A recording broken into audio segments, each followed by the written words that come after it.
you're new to my channel and you haven't seen this before, the reason why I didn't want to set traps without that wax sand, I'll show you what this stuff does here.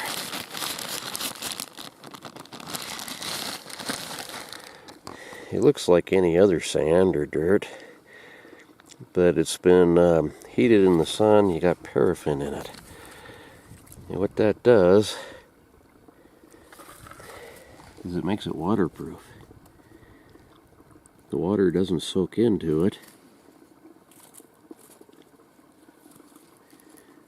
and so the traps can't freeze.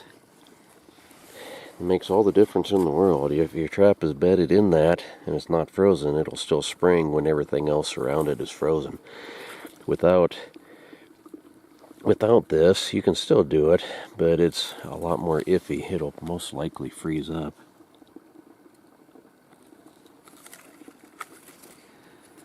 So it's good stuff. If I'm going to spend this much time driving up here and checking traps and all the time it takes to set traps, I want every chance I can. If your traps are frozen, you've got no chance.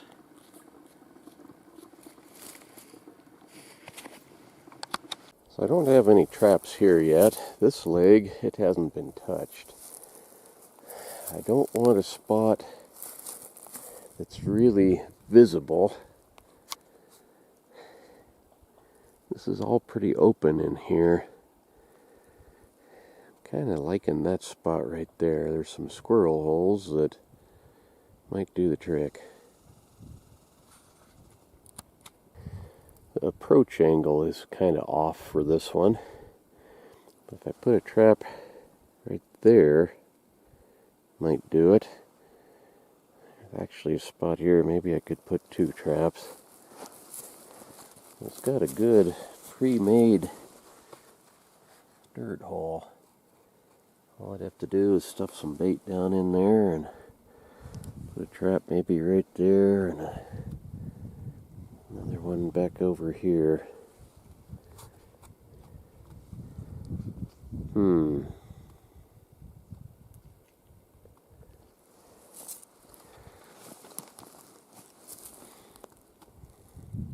That ought to work. Okay, so this trap, I like these cable ties I rigged up. It's just a loop. I went around that tree over there. So, I mean, it's staked about as solid as you can be. It seems a little silly, maybe. I've been marking these traps, which ones have connected and which ones haven't. And that one says wolf on it, so it's one of my lucky traps, by golly. I caught a wolf with this one. But anyway, yesterday, day before maybe, on the YouTube, when I was setting that one trap, I had a lot of trouble with it. These swivels here, they're supposed to be down with a little bit of chain so you can get them off to the side and bed your trap flat and solid. The one I had yesterday was one I bought from somebody that was used, and the trap swivel is right up here against that. You can't, when you're setting it down there, it's underneath the trap. Makes it really hard. I like a little bit of chain on there so you can get it down flatter. Anyway, that was one of the things that was giving me the most trouble. The trap setters that you buy for these traps, they look like this. There's usually 2 of them, and you hook them on here like that and then pry it open. But I don't bend very well. I like to be able to do it without having to kneel down. So I made up this one. It goes underneath like that, and then you can open it pretty much one-handed. But with that swivel there, it wants to push that setting tool off, and that can be really bad, because these traps, one thing I don't like about them is these traps, most of them you can reach up underneath and set the pan with them. These ones you can't. You have to reach inside of them to get that set. And if that slips off, your hand is probably going to be a little sore for a little while. What's neat about them too, they got a night latch, they call it. See if you can hear this click. Right there, now it's set. So they're the same every time, and it takes very little movement for this trap to go off now. So, back to digging holes.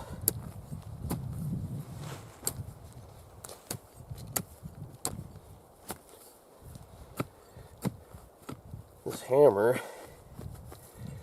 the Trap and Supply companies sell these. I made this one. All it is a Harbor Freight 2-pound, I think, hammer. Might be 3-pound, with a chunk of car leaf spring welded to it. Makes a great digging tool. And you can, of course, use it as a hammer too. The Trap Supply companies, they sell them for 20 bucks or so, maybe a little more. And Harbor Freight has these hammers for about $5. And leaf springs, of course, are a dime a dozen. Go down to the junkyard, they'll give you a broken one probably.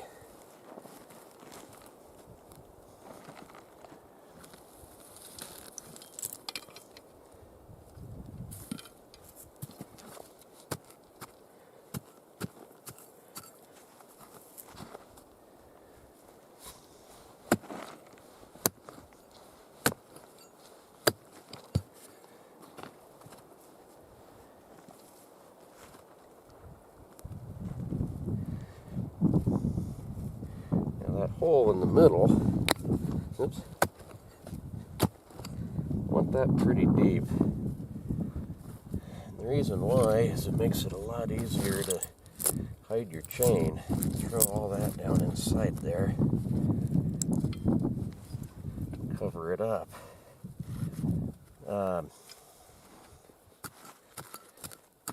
One bad thing though is using this wax sand. It takes more wax sand to cover it up. So what I do now, kind of tamp that chain down so it's a little bit flatter. Put a little bit of regular dirt back over the top of it, so it's actually buried under there. I'm not wasting all my expensive sand that I made. That paraffin's gotten high priced anymore. And you want it about as solid as you can get it, least movement as possible. And then I'll take and pour the sand directly on top of the trap. Without a pan cover. Leave the pan open like that, and I'll reach down through and pull that out again. Now your sand is underneath there, so you're insulated from the ground freezing, and you got the right size with not a whole lot of waste. Okay, then pan cover. I like these window screens. And I like the fiberglass ones. Those metal ones I had the other day, I don't like those. They're too stiff. But now this wax sand, it's fine enough. It'll go right through that screen. You can't even see it. So I'll go around the edge of the trap again with the wax sand, and not the pan cover. Takes me about half a gallon most of the time for a bag of the sand. Okay, and now since that's that part, it really doesn't matter if it freezes so much anyway, because even with a crust on it, that's going to have enough movement to snap. I don't like the idea that the water can collect in there and run through, but it'll run through into where the trap chain is and not against the edges of the trap jaws. And this stuff, this regular old dirt from the hole, that blends it in and finishes it off. Let's see, that's kind of a ledge. It doesn't look natural. Let's wipe that out of there.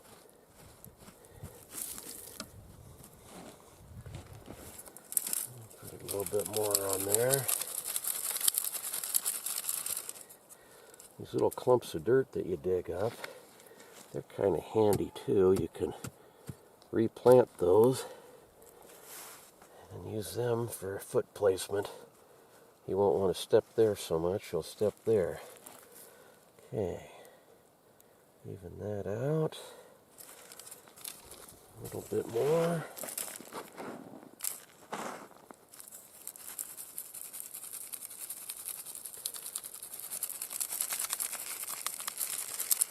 You don't want a lot of dirt covering it, just enough to hide everything. Okay, a couple of rocks here to guide their foot, and that trap's set. The only thing I gotta do now is, I forgot to grab some bait. It's in the truck. I'll go get some bait and stuff it down that hole and put a little bit of lure, probably right about here, and that one's done. These kneeling cloths, they kind of help keep some of the scent off the ground in front of your trap. But more than anything else, all this extra dirt here, now I can carry that off. It's not, everything looks pretty much the way it was before I got there.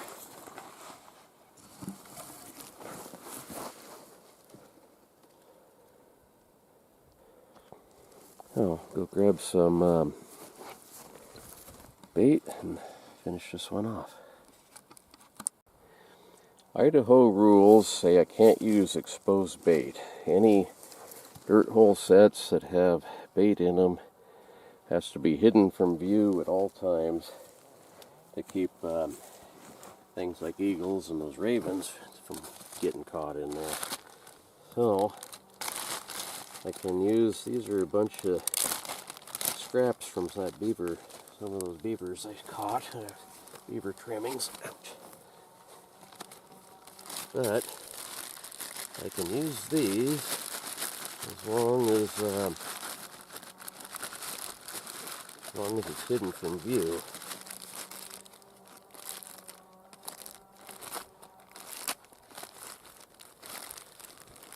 Beaver's kind of interesting stuff. It doesn't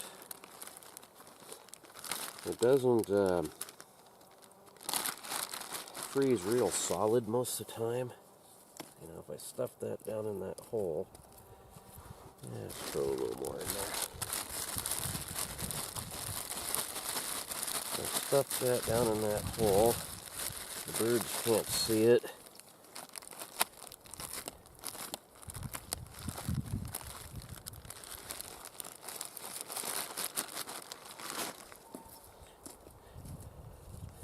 Birds can't see it down in there, so it's hidden from view. But I'm going to do a little bit more, and I can get it to break off. I'm going to take that and stuff that down in that hole too. That way I'm sure it's hidden. There's a little piece right there. See that right there? It'd get you in trouble. That cow leg, it's about 50 feet away. To be legal, I have to be at least 30 feet away. So let's see, throw that over there.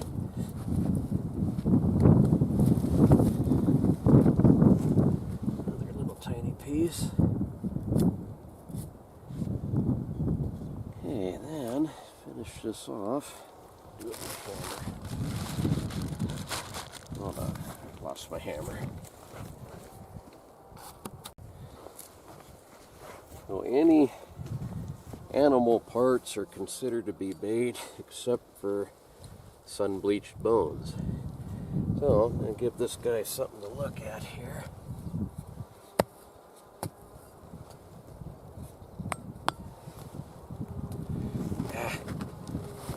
what, I wish I had knees that worked.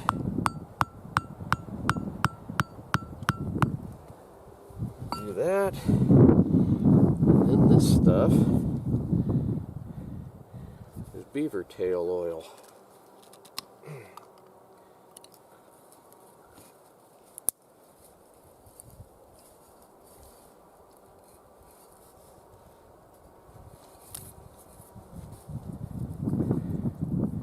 It's a liquid. If I can have it. It doesn't have a lot of smell to it. But what smell there is, coyotes, fox, and wolves like. Stuff that right in there. And that set is finished.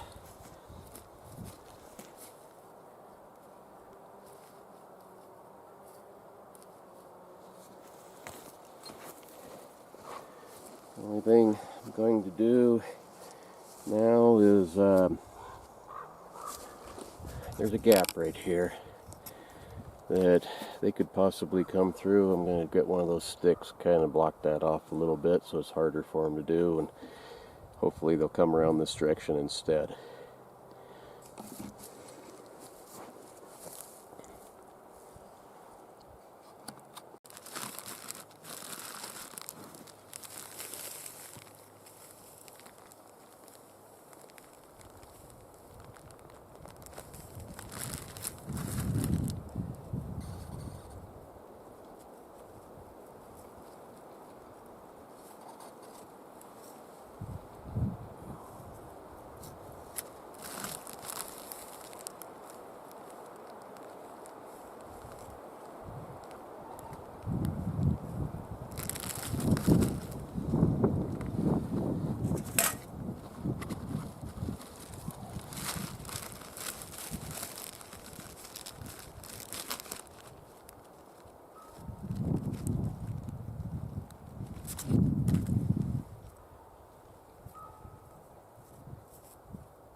Okay, so that one is all done. That makes 8 traps. The only thing I think I'm going to use for lure here is a little bit of urine just on the side of this log.